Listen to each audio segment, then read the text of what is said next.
Hello everyone, welcome to Sai blessed tarot. तो देखते हैं आज की आपके पर्सन की करंट एनर्जी क्या है, उनकी ट्रू फीलिंग्स क्या है, उनके इंटेंशंस क्या है और क्या ये इंसान आपको शादी का कमिटमेंट देगा। अगर देगा तो कब तक चांसेस है ये इंसान आपको कमिटमेंट देते हुए नजर आ रहे हैं।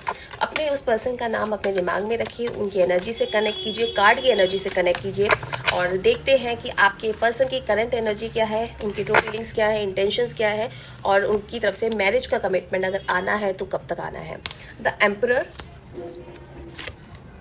Two of pentacles, four of cups, two of wands. एक कार्ड और निकालते हैं एनर्जी के लिए। एस ऑफ कप्स, मन में कुछ है, एक्सप्रेस कुछ करते हैं, मतलब फीलिंग्स हैं, इमोशंस हैं, बहुत पसंद करते हैं अंदर से बट दिखाते नहीं हैं। सबसे बड़ा रीज़न है क्योंकि जिस एनर्जी में ये इंसान है एम्परर वाली, ये इस तरह का इंसान है कि ये ऐसे शो करता होगा कि इसको कोई फ़र्क नहीं पड़ता। ये बहुत स्टबर्न है, ये बहुत प्रैक्टिकल है, ये बहुत इमोशंस नहीं है, फीलिंग्स नहीं है, बहुत जल्दी प्यार नहीं कर सकता, ट्रस्ट नहीं कर पाता लोगों के ऊपर, बट कन्फ्यूज़ है अपनी ही फीलिंग्स को लेकर, अपने ही इमोशंस को लेकर, अपने ही एक्शंस को लेकर। मन में कुछ है, दिखा कुछ रहा है, तो उस एनर्जी में, ये ऐसी एनर्जी में चला गया है जहाँ पर अगर आप इससे नॉर्मल बात भी करना चाहते हैं तब भी इसको ना बहुत ज़्यादा एटीट्यूड में, ईगो में लेता होगा कि जैसे बहुत बड़ा एहसान कर दिया इसने आपसे बात करके या आपसे कनेक्ट होकर। कहीं ना कहीं एक एहसान वाली जो एक एनर्जी होती है ना, वो आपको शो करता होगा ये कि ये बहुत बड़ी चीज़ है और आप इससे बात कर रहे हो तो आपके ऊपर ही कोई एहसान हो गया है। तो इस तरह की एनर्जी वाला बंदा है और बहुत रिजिड होगा, मतलब कि हाँ तो हाँ, ना तो ना, कोई भी बात एक्सप्रेस नहीं करनी, कोई भी बात दिल खोल कर नहीं बोलनी, मन में रहना, सीक्रेटिव है। आप इसकी बातों को ना समझ ही नहीं पाते हो कि ये कहना क्या चाहता है, इसके दिल में चल क्या रहा है। और आप कई बार ये भी सोचते हो कि कोई इंसान ऐसा भी हो सकता है कि इतना सब कुछ कोई फेवर कर रहा हो, इतना कोई पसंद कर रहा हो, उसके बाद भी वो अपनी फीलिंग्स शेयर नहीं कर पाता है। तो वो पॉइंट्स की एनर्जी है, यानी चाहते भी हैं, नहीं भी चाहते। ये सोचते हैं कि अगर इन्होंने एक्सप्रेस कर दिया तो कहीं ऐसा ना हो कि आप बहुत ज़्यादा इनको इस तरह से कहीं आपकी तरफ से कोई ना हो जाए जो ये बर्दाश्त नहीं कर पाएंगे। तो पहले ये कंफर्म करना चाहते हैं आपके इमोशंस को, आपकी फीलिंग्स को, यानी ये आपकी तरफ से पहले कंफर्मेशन लेना चाहते हैं इस एनर्जी को एक्सप्रेस करने से पहले। इनकी ट्रू फीलिंग्स देखते हैं कि ये इंसान सच में फील क्या करता है आपके लिए। अगर रिएक्ट कुछ कर रहा है, अलग तरह का एटीट्यूड शो कर रहा है, वो अलग चीज़ है, बट एक्चुअल में क्या फील करता है। Eight of wands, king of cups, the world. घूम फिर कर कहीं भी हो, किसी भी जगह हो, यानी कोशिश करता है डाइवर्ट करने की, कोशिश करता है अपनी एनर्जीज को आपकी एनर्जी से डिस्कनेक्ट करने की, दूर रखने की, कि नहीं और ज़्यादा इन्वॉल्व नहीं होना या और ज़्यादा इस चीज़ में नहीं जाना। बट होता क्या है कि ये और ज़्यादा इन्वॉल्व होता जा रहा है। इसको आपकी हर वो चीज़ अट्रैक्ट कर रही है, चाहे आपका बोलना, चाहे आपका फिजिकल अपीयरेंस, चाहे आपका सेंस ऑफ ह्यूमर, चाहे आपका हंसी मजाक, आपका काम, सब कुछ इसको अट्रैक्ट कर रहा है। बट एट ऑफ वॉन्ड्स वाली एनर्जी में क्यों एक्सप्रेस करना, क्यों दिखाना किसी को कि आप इस लेवल तक वीक है, कि इस वाली एनर्जी में, यानी एम्परर वाली एनर्जी को ये इमोशंस में भी लेके आ रहा है जो कि सही नहीं है। और कहीं ना कहीं एक जंग है इसके अंदर।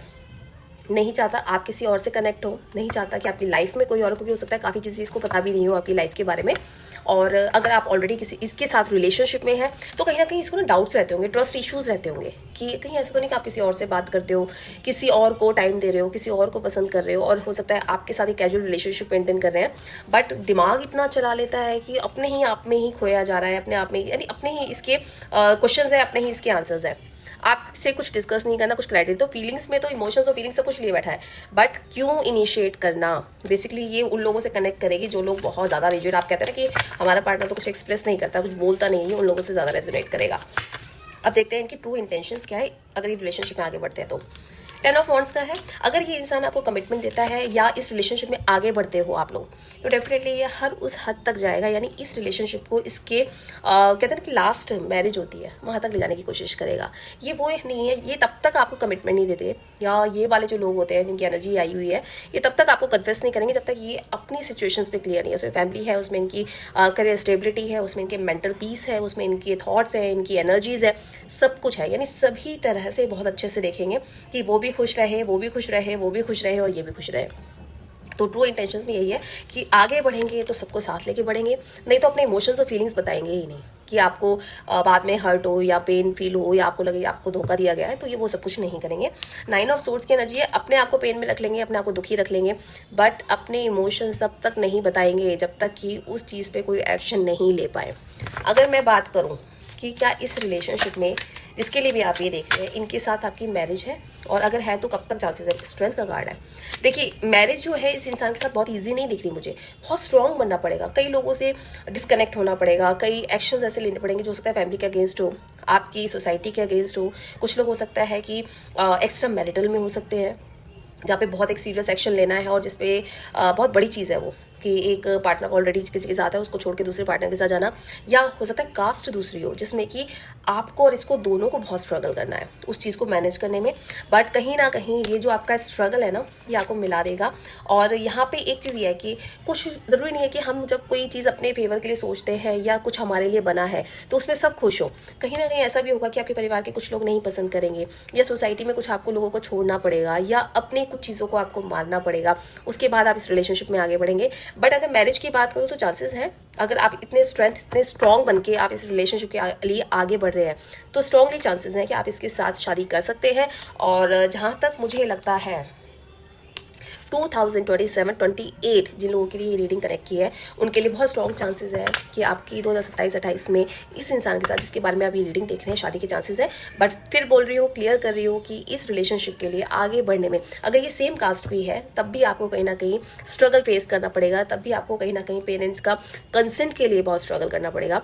तो यहाँ पे चांसेस हैं कि अगर आप स्ट्रॉन्ग हैं इतने कि एक्शन ले सकते हैं और इस रिलेशनशिप में आगे बढ़ सकते हैं तो ही जाइए, एल्स कहीं भी, क्योंकि ये इंसान तब तक एक्सप्रेस नहीं करा जब तक सब लोग नहीं मानेंगे। तो आपको इसको क्लियर करके इस चीज़ में इसको सपोर्ट करना है, और होना भी यही चाहिए कि भी सब मान जाए, सब फैमिली मान जाए। बट अगर आप लेना चाहते हैं, आप इसके साथ शादी की अगर सोच रहे हैं तो चांसेस है पॉजिटिवली, बट थोड़ा सा एनर्जी को चेंज करना पड़ेगा।